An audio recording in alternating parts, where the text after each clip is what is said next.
Hello, parents and caregivers. I wanted to show you how Google Classroom works for your child to be seeing their work and turning it back in. So the first thing you need to do is make sure that your child is signed in on Google.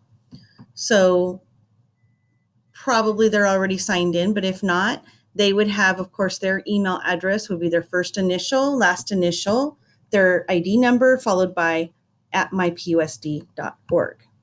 And then they should know their password and they log in. So once they're logged in, if it's not already up here on their menu, you can actually look here. These are the Google applications. Here is Google Classroom. If your child has an iPad, then you would see this app already there and you would just click it and then it might ask them to log in. So I'm going to go here.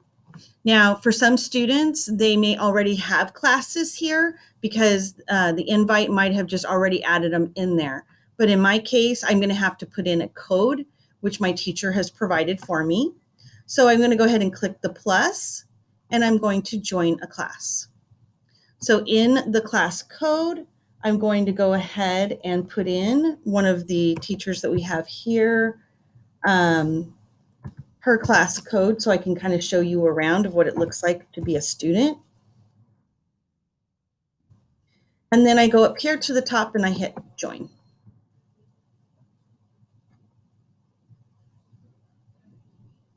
So now I'm in Mrs. Sudano's 5th grade class, and you can see here, this is her stream. This is kind of like a news feed.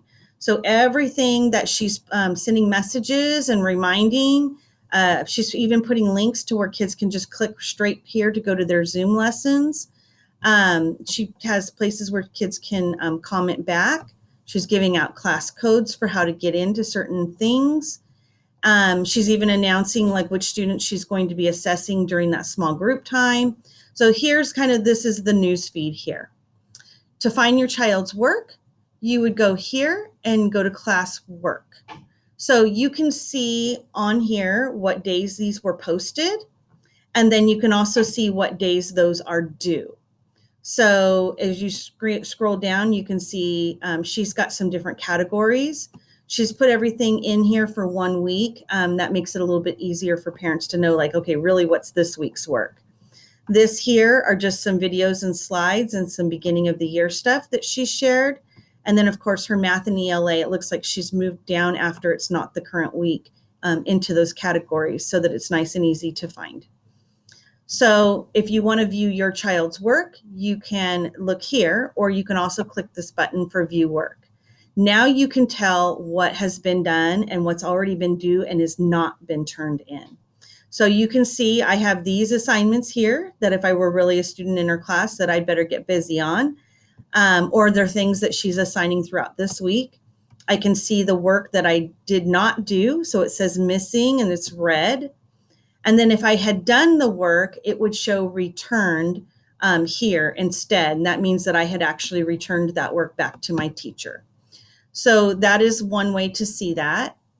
The other thing you can do is if I go to Google Class Calendar, if you'd rather see it in a little bit different format, you can click on Calendar. And now I can see, well, you don't need to see my whole calendar, but you would be able to see right here this assignment that she's posted. And so I could go through and see when these assignments are due by. So that's just one more way to look at it. Okay. Let's see if there's anything else on there. I think that pretty much covers like what you would find in there. Just remember that these Chromebooks and iPads, they are district property. And so if your child tries to not show you these things, you can remind them that you have every reason to get into these places and look around. And so this is where you would find, again, all of that information and where you could figure out whether your child's turning in the work, and then also seeing if they're staying up to date on these newsfeed announcements.